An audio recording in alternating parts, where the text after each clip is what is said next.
So it's Sunday again, and most people know me from Brunch. All the years of DW Bistro's lifetime, it was all about Sunday Brunch. And the hardest part for me being the host of Sunday Brunch is not being a part of the conversation with all the people, all the guests that we had in the restaurant. Dalton, my partner in the restaurant, and I would literally float around from table to table, but we never got involved in your conversation. And we missed out because the years prior to DW, we had brunch at the house. We made food. Sometimes, if I was the one cooking it, it took a little longer, but we always had champagne in hand. Mm-hmm. We always had a cocktail, something or other, and then we always just had a great conversation, and nothing was off limits, right? Nothing was off limits in conversation. So we would pop in and out of conversations at the restaurant, and people would be having such great conversations that we thought, we're missing out. So we started this podcast idea really to be a part of the conversation. And the conversation this Sunday is all about Oscar. So I brought my expert Oscar here. You're looking to emulate the Oscar right here. I brought my friend Ace Daniels. If you rub it, something happens, I think. I brought my friend Ace Daniels in, who is all things Oscar in a different way than I had, as we surmised earlier. We've been talking before being on camera, is really where our fascination about the Oscars began. And mine started, which my sister and I figured out in years. I was 9 or 10 years old. I don't know any 9 or 10. That's the age of your son, Alec, right now. I'm like, and I'm sure he watches it with you. It's impartial. I mean, you have to get him started young. Yeah. And I had to look up what were the Oscar-nominated movies at that time, and I certainly didn't watch Wall Street when I was 9 years old. In fact, my parents couldn't understand how I knew about Working Girl, because when I think I was 5th grade, so that's about 10 or 11 years old when I first started talking about the Oscars. And that particular year, and I have the old newspaper article to talk about. It was the Brancini Bugle. It was my 5th grade newspaper. And I wrote about the Grammy Awards, the American Music Awards, and the Oscars, right? And this is the first year that they decided to have no host for the Oscars. So my fascination recently in 2019 came back into play when they were going to go hostless again, which again, we talked about earlier, is that they went with no host for about 3 years, COVID, all kinds of other things, making the show go faster. So I didn't want them to lose the magic of the show, because to me, the show represented like our time, right? Whatever happened, besides the movies that happened in the year, it was also what happened in the time. It didn't have to necessarily be political jokes, but there were certain things that I'm just thinking about that now, there's certain things that put us all together. So when we watch something and, oftentimes it was on Monday night. Do you remember that?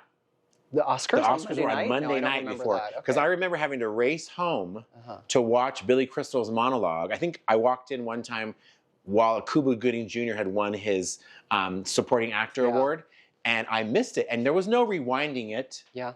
There was no DVR. I mean, people had VHSs and they might tape something, but I missed the monologue, and I was so upset because I didn't get to watch that monologue until years later when they had it on some internet or some place to watch clips.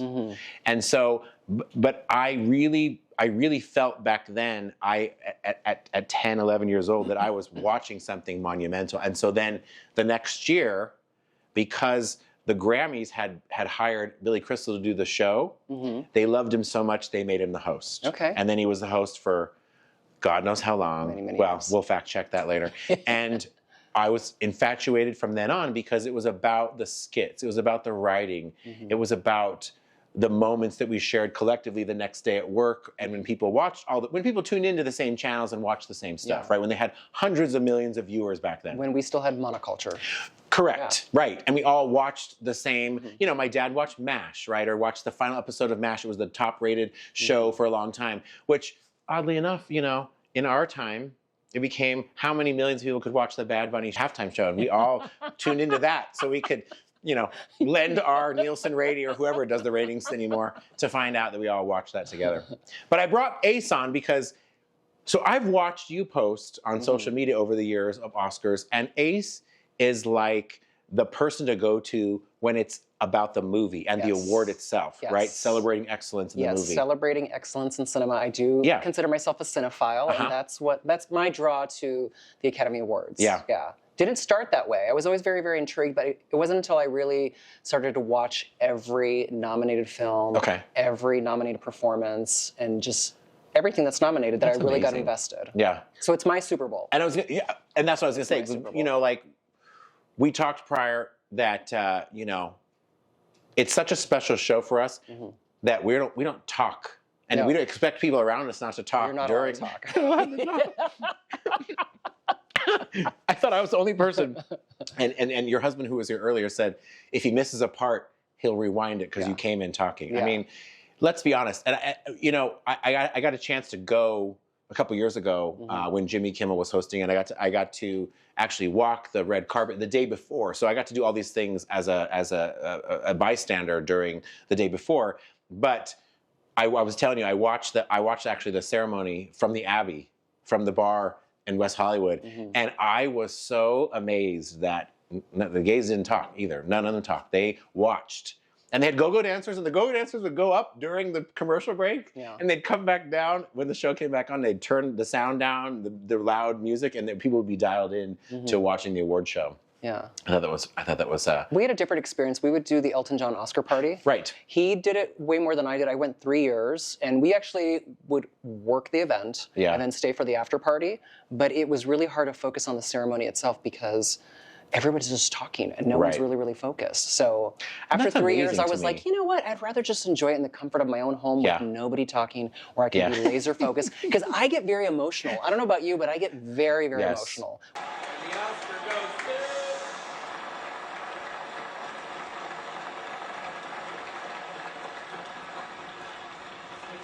And the Oscar goes to Emma Stone.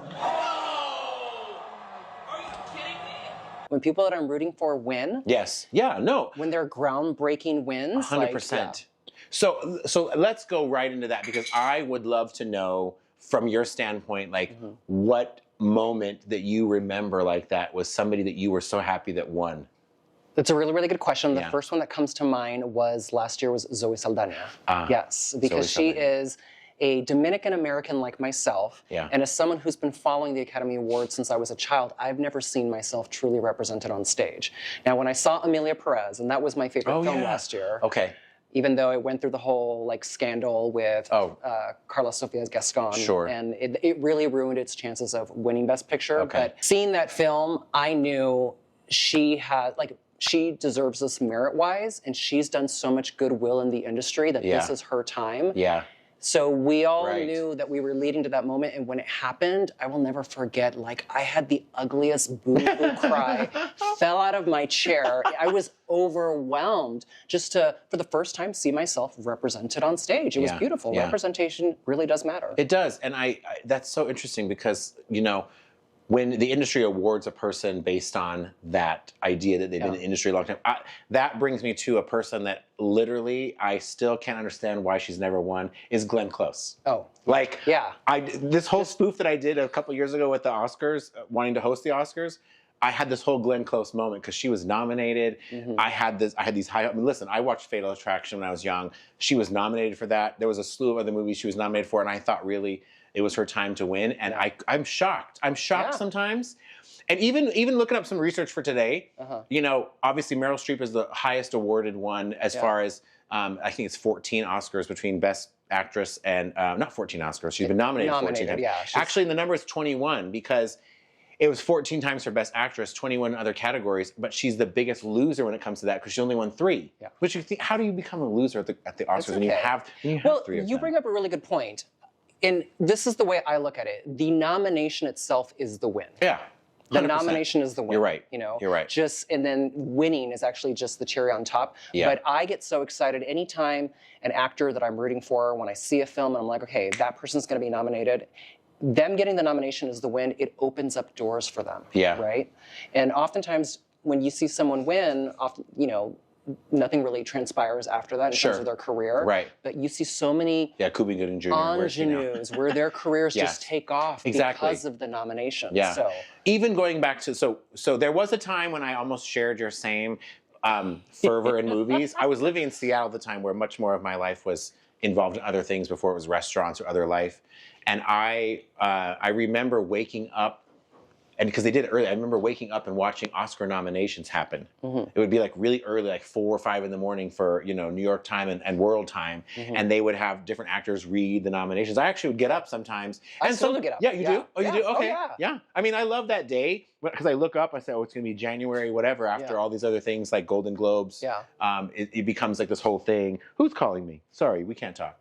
And the idea that, you know, rewarding somebody in that moment. And you imagine waking up in the morning and seeing that your name is on that list. That must feel so amazing. Life-changing. So I have the entire award season on my calendar. Okay. Oh, I love it. Yeah. I'm on your phone calendar, pops up just like this caller did. And my husband's like, well, why do you wake up so early to watch the nomination announcement? I said, I want to hear that so-and-so is announced at the same time that they hear it for the first time. Right. Wow. You know?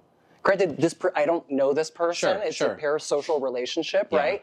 But just it is such a big deal. It's such a milestone in their careers. Yeah. And I'm so invested because I'm rooting for the film. I want to hear the nomination live at the same time that they're probably hearing it, or if not, their friends and peers are hearing it. No, you're right. Yeah. That is an amazing moment. And I will say, you know, in doing research, there are those feelings of, am I ever going to win one? Like Diane Warren, right? Who's been nominated the most in the category of Best Song. Yeah. And she's never won it. Never won. She just got an honorary Oscar in 22 because it's like Susan Lucci of the, you know, like, I'm always nominated, I never win. I mean, that must just feel, I mean, listen, there are great songs throughout the years, and she just kind of gets wedged in between people who have really good songs. Like, she's not going to win this year. No, she won't. No. It's the year of golden. It's golden. Let me ask you this question too, because it goes on that line. I love original songs, and sometimes they do the song on the telecast, sometimes they don't. Over the years, it's, you know, sometimes there's not that many in the category, whatever. But I remember the biggest rob of all of the songs. Well, actually, I shouldn't say that, because they're probably amazing songs back in the days that, you know, we might not have watched, or in years we weren't born, or too young to watch them, I guess. Was the year that they did not let "This Is Me" from The Greatest Showman win song. Yeah. Because that song, to me, Keala Settle, who sang it, and the gentleman who wrote it, they did La La Land, and they won for that. And La La Land was great, but that song became like an anthem in our lives. I think we even did some Oscar-themed brunches at DW when it happened. But we did specifically that year, instead of an Oscar brunch, we did a This Is Me brunch. And we dressed up as Greatest Showman characters. And we had buttons created, and we had stickers that said This Is Me, because, you know, DW is very inclusive. And so we wanted people to feel, not just Oscar, because I mean, the Oscars are its own thing to each person, right? To us, obviously, as we talked about, it's a reference in its way. Well, but I mean, like, but that song, that was probably the biggest letdown, because they'd won the Golden Globe for the song, right? And that song didn't win the Oscar. I was devastated. I was devastated because I knew they would win that song. I mean, that song is now used in like drug commercials or something, but the song was so poignant to our time. I don't even remember. I think it was from Coco. I think it was from a Disney movie that won. I forget. I remember that year because I met her at the after party. Oh gosh! And I took a picture with her. Oh, and she lived here in Vegas for a long time. She sang with Gladys Knight. She's back up with Gladys Knight. Really good friends with friends of mine in the theater community, and so I was like, Keala, you're on the next podcast with us. What it's like to perform on the Oscars after having a stroke. Like, she had a stroke before that, or something. Okay. Yeah, she was recovering from something. Sorry. Interrupt your thought. No, yeah. Oh my gosh. But we were talking earlier about what draws us to it, and it's very different. I said, okay, so you love the pomp and circumstance and the whole ceremonial thing, and I'm just about like, let's celebrate movies, which is interesting. Yeah. You know, and still we have this common bond. I mean, I would say I cheer on. You know, I've done the ballots, and I've done the parties where you do the ballots, and somebody wins an award for those things. I mean, no one can decide on the shorts and the live action, and you see all those. Yeah. I'm going to see all the shorts this Friday. Oh my gosh. And this even makes me happier to know that there's people out there besides Academy voters that watch and put their money on it in their sense. The last person I was really, I mean, obviously I love Julia Roberts, and she won for Erin Brockovich, and she was probably my childhood like celebrity that I loved when I was young. Yeah. But my most excited moment when I was following fervently like you in the categories and I watched the movies was when I lived in Seattle. And I was at the Harvard Exit Theater in 1999 in a very empty theater, maybe there was 2 or 3 other people in the room, I watched Life is Beautiful with Roberto Benigni, and I sobbed. Yeah. I mean, this is a movie of, oh, I just got chills. Yeah. That movie is a movie of our time in the sense of, you know, he was, I mean, everyone who's seen it, you know, concentration camps, and they were Jewish living in Italy. Mm-hmm.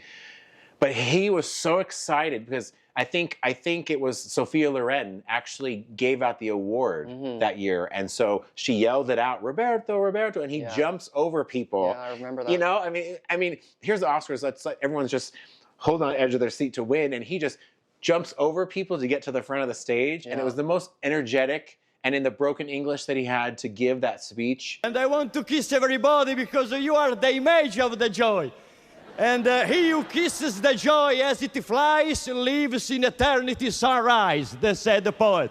And of course it won Best Picture for foreign language film. But I was enthralled with that movie because it was just so beautiful. Yeah. The idea of finding joy with your, oh my God, with your kid in a concentration camp.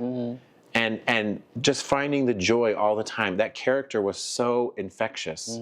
To even, a couple weeks later, I had gone on vacation to Ireland and ended up staying longer. But I remember I had a Walkman, like a CD Walkman, right?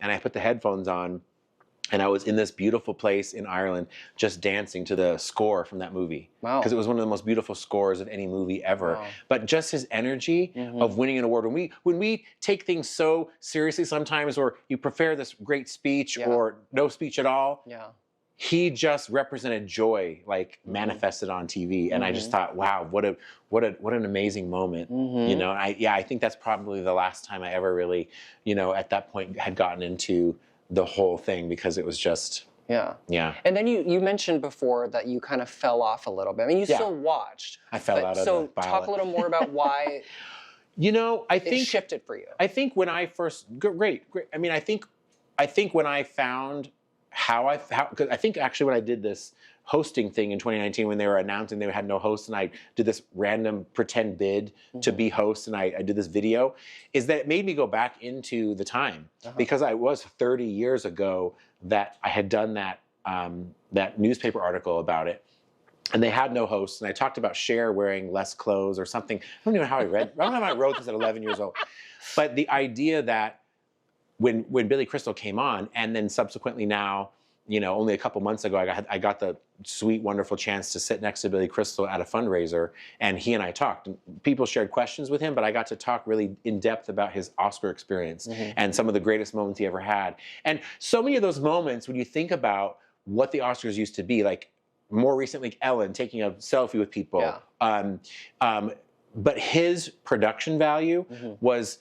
And in fact, that's what they told him. He had done the Grammys that year, and they hired him to do the Oscars, and he really took it to like creating skits and vignettes and making fun of some of the movies, right? It was like Silence of the Lambs. So he came out in the straitjacket and the mask, right? Hannibal Lecter, or City Slickers, his own movie that he did, and he came out with the horse. Like the skits he did made it something you wanted to watch, right? And so award shows in their very core are boring as hell in the sense. And in fact, doing research for today, we found out the first Oscar ceremony was 15 minutes.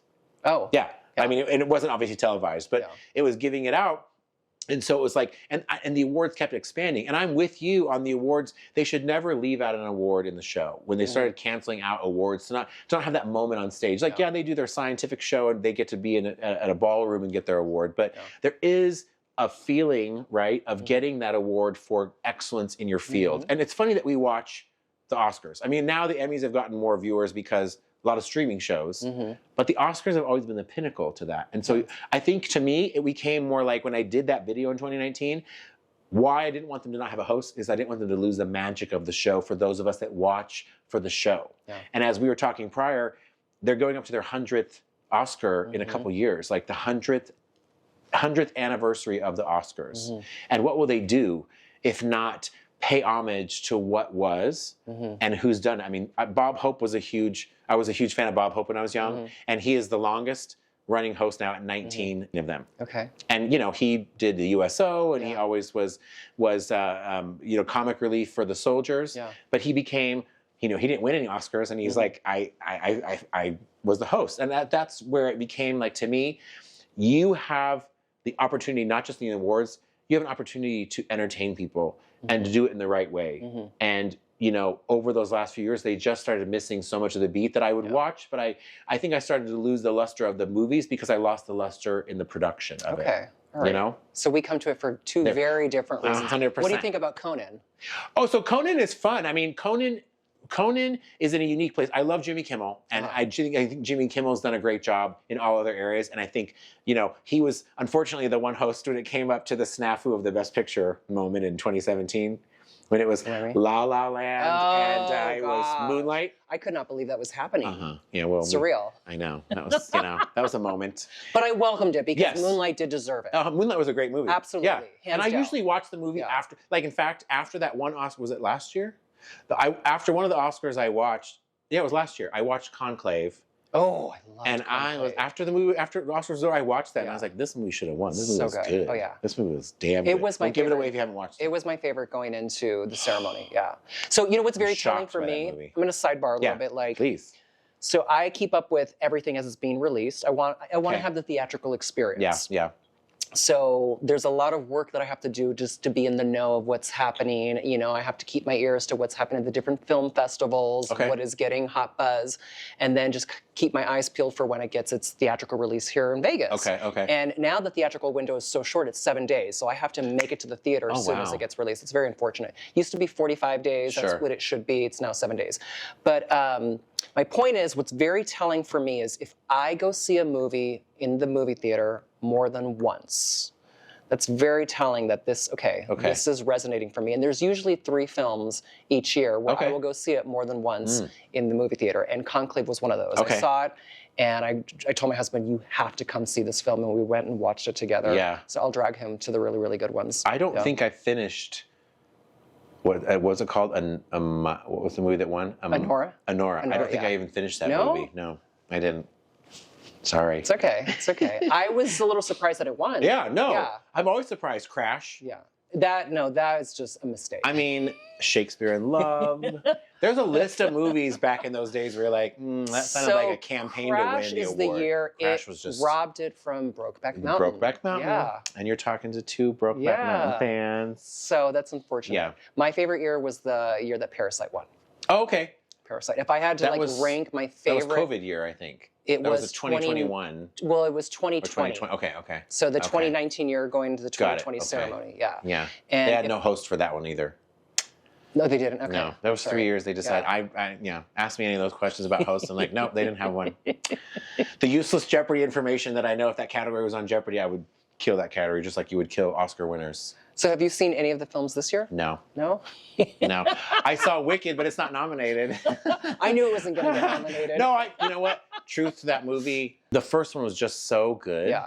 And I think that should have won something more than it did. Because I just, here's the thing. Wicked, if you know a little Tony trivia and Vegas trivia, so Steve Wynn built the Wynn Hotel, right? And he wants to pick the Tony-winning show that year for the Wynn Hotel. Okay.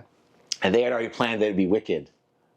And it was Avenue Q that won the Tony for Best. And in my head, I'm like, what's still playing on Broadway?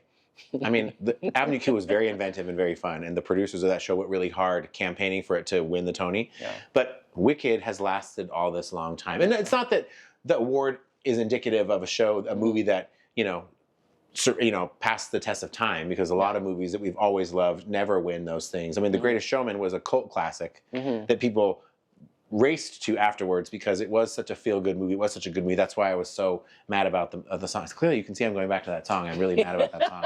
That's the only Oscar I was really ever mad at. I mean, besides Glenn Close. I mean, I don't really know who I was mad at. She just needs another good role. I mean, Meryl.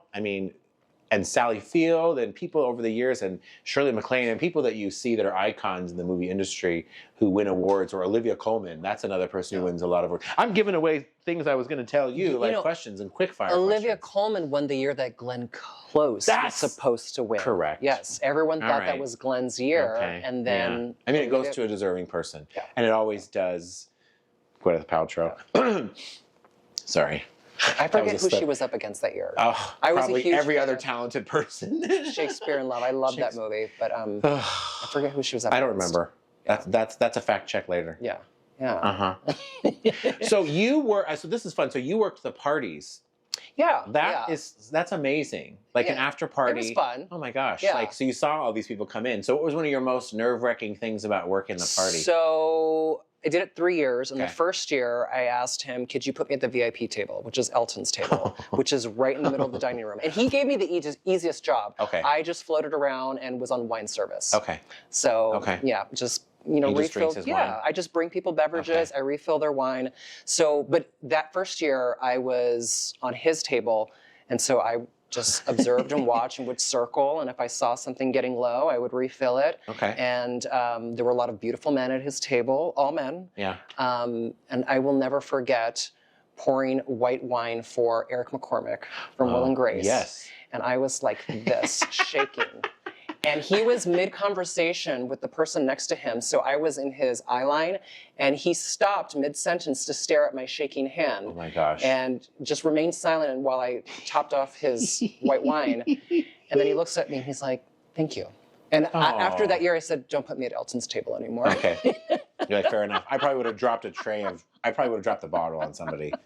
Oh my gosh. Then the next years, I just floated around to all the other normal tables. But you'd see like, a lot of surprising people around the room. Yeah. And then before the after party, right after dinner service and the awards ceremony, they'd throw a concert. Okay. One year Elton played, another year it was Brendan Flowers. That was the last year that I chose to go, and that was a lot of fun. That's a Vegas one. Raul knows Brendan. They worked together before he became big. So we went backstage and chatted with him, took pictures. But watching the concert is where I'd see all of these faces all around me where I'm like, oh my gosh. As someone who's a big theater queen, seeing Jonathan Groff over here. That was pretty exciting for me. Did you see anybody walk in with their Oscar statuette? No, because those people went to the Vanity Fair party. Okay, got you. I see. Yeah, there's a lot of parties when it comes to Oscar. Never been to one of those myself. Seeing John Stamos was very exciting. Oh, yeah? He handsome. Looks hot. He's so sexy. So sexy. John Stamos, you're on the next episode. Have you ever held an Oscar before? I have. I forget whose. We share that. I forget whose. Oh my gosh. Who? You don't know whose? I forget whose. Do you know what year you used It was a technical category. Okay, nice. Because those are the people that will, you can hold it. Yeah. I happened to be, that same trip to Ireland back in 1999, I happened to be in Dublin when they were doing a film festival. And so I went to this theater where they were doing most of the movies, and they had an Oscar on display. And while I was there, they got it out to clean it. It was some Irish woman who was either in costuming or makeup, I think, I remember. I have a picture, and I held it up, and this girl took it with my what are those cameras, the Kodak, the ones you have to, the disposable cameras, and those are old. And I have a picture with me holding this Oscar that they pulled out to shine while I was there, and it's heavy. I mean, this is a mock, friend of mine. He came with me when I went to the Oscars that year to do my little Jimmy Kimmel stint. Now, you know what? Actually, now I remember where I held one. Okay. Have you been to the Academy Awards Museum in LA? No, I haven't been there yet. So every time I go to LA, I always visit it. Okay. And I'm going to be in LA. You're going tomorrow through Friday. Okay. And so Friday I've got some free time. I plan on stopping by again because I'm sure they've got a bunch of stuff going on. But anyways, they have this Academy Awards experience where you go in, you have a screen in front of you, they hand you a real Oscar. They hand you a real one? Very heavy. And then you can give your speech? Film you and you have like 45 seconds to do a speech. How have I never done this before? Like a televised audience in front of you like applauding for you. It's kind of nerve-wracking, but even though it's just you and it's just for fun. Yeah. We should have everyone who's about to go on go do their 45-second test there, and then they go. Because I think when looking up factoids for this, who gave the shortest Oscar speech and how long was it? It was Alfred Hitchcock, and all he said was, "Thank you." Wait, he won an Oscar? Apparently. No, what? I don't know. He's yet to win You know an what? Oscar. That could be an AI thing. We have to. I don't trust AI all the time. He's never won an Oscar. No, I don't know. He's one of those directors that, unfortunately, was owed an Oscar and just never won. Yeah. I mean, there's a lot of people that. I mean, and I think what do we say? John Williams holds the biggest amount of Oscars and nominations, something over more than Walt Disney, almost more than Walt Disney has more. And is there not a number on here on my notes? I think it was like 60-something Oscars. Can we talk about people who are... Where do you put that many Oscars? Well, we've talked about Glenn Close, but who else is overdue that needs to win an Oscar? Ooh. Who's your top? Overdue that needs to win... I mean, Leo was... Leo won for Revenant, but I mean, I'm not a big Leonardo person, but you know, when someone's due their due, who's the due for you? Amy Adams. Oh yes. Give her Oscar already. Yes, Yeah. yes. Give like all the redheaded females, give them their Oscars. The last one to win was Julia. Jessica Chastain. Oh, Oh, that's right. Yeah. See, this is the cat. This is the cat. Ask me how many people have hosted: Whoopi Goldberg, Neil Patrick Harris, the debacle of Anne Hathaway and James Franco. Yeah. I actually think I turned off the Oscars. I think I probably turned off the Oscars. I was mad. I got all the way through, but I was very embarrassed for both. I was like, no, this is not happening. Because I even watched the Hostess one just to do it, but I was like, oh my God, like how could you do that? Yeah, and I love Anne Hathaway. She tried to rescue. Hey, she was doing her best with what to deal with. Yeah. Whatever was going on there. Clearly high. So yeah, clearly we keep champagne for these kind of things. So Billy Crystal, tell me more. Like, what were his favorite memories? Okay, so I got the chance to sit with him at this dinner, and you know I could talk things that weren't really confidential. I will tell you, he was doing the first year that he did it after the debacle of no host, and he had done some really fun spoofs and jokes. And back then it was Bruce Vilanch and Rita Rudner. It was comedians were writing, and him, you know, Billy wrote his own jokes, and they wrote them in the moment too. But he took a break for like 15 minutes or whatever. There was a period where he didn't have to be on stage, and he gets a knock on the door, and it's all he says, it's Warren. Well, it's Warren Beatty and Jack Nicholson. Wow. And they're telling him, hey, we are just so grateful you're doing this because it's bringing the magic back to coming here. I mean, can you imagine? Because he made some really crazy jokes. Like he made a joke about that year Jack Nicholson had, instead of taking a salary for Batman, he took a portion of the box office, which ended up being much more money. It's $60 million, something ridiculous. So he made a joke because that year Morgan Freeman was nominated for Driving Miss Daisy or something, and he made a joke that said, Jack Nicholson's so rich that Morgan Freeman drove him here. Like it was this. I know. I was like, that's a really terrible joke now, but okay. Any parting thoughts you have before we get into before Oscar takes over? Who are you hoping to see take the stage this weekend? Well, I mean, I'm always excited for Conan because I want to see the opening monologues always set the tone. If truly Barbra Streisand is going to be doing The Way We Were, I am absolutely dialed into that. Okay. Because when I first moved back to Vegas, I had the privilege of singing with her backup in her 2000 concert at MGM Grand. And they just put that on PBS the other day. Unfortunately, it was during their telethon, so they didn't show all of it. But I've seen it before. But it was a really beautiful moment to relive again, you know, 25, 26 years later from MGM, to hear her just tenderness on stage, and even talking about writing songs for movies when she did, you know, different songs that she wrote. What was the song she was singing? Evergreen, you know. So I would love to see her do that. And they always get a really great, you know, a seasoned actor to give out the Best Picture awards or big awards. I always like to see the presenters because they have been doing it for so long. They don't have any jitters. They just come out and do it. And, you know, I mean, I loved Cher on the Grammys, even though it was whatever happened at the end. I mean, it's Cher, and everyone it's Cher. 7 decades in the business. It's like you have to. The respect level for that is so vast that I can't wait to see. And the sad part is, you know, in memoriam is so many people. We saw that on the actor awards that they just did. That was a hard category to watch because it was Rob Reiner. It was. Diane Keaton, you know, it was Catherine O'Hara, and these are now our icons of really people. Tough. It's been a tough year. Yeah, it's been a tough year to watch that. So I always look forward to how they honor people during that part. How about for you? I'm looking forward. Well, so it's an award. Maybe. It's you know, Sinners is surging. Yeah. I love Ryan. You haven't seen it? No, I haven't seen it. Okay, you've got homework to do. I've got homework. So you need to watch One Battle After Another. I need to watch Sinners. Yeah. Hamnet. Yes, I had a conversation before I got here about Hamnet. Train Dreams. Okay. I loved Train Dreams.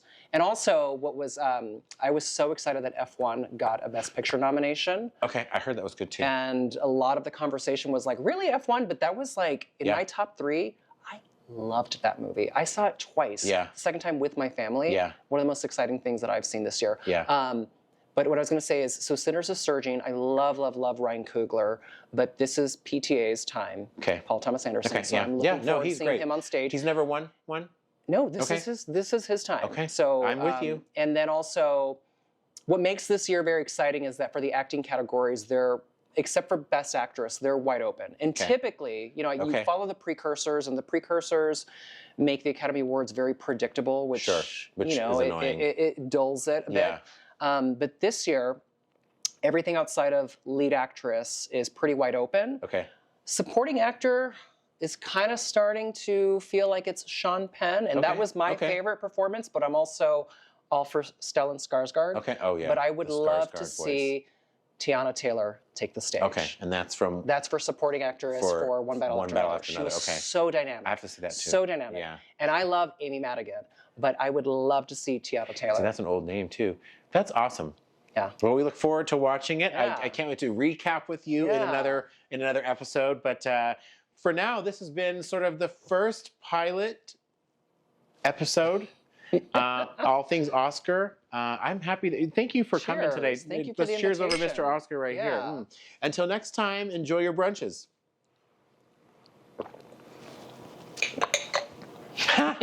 There we go.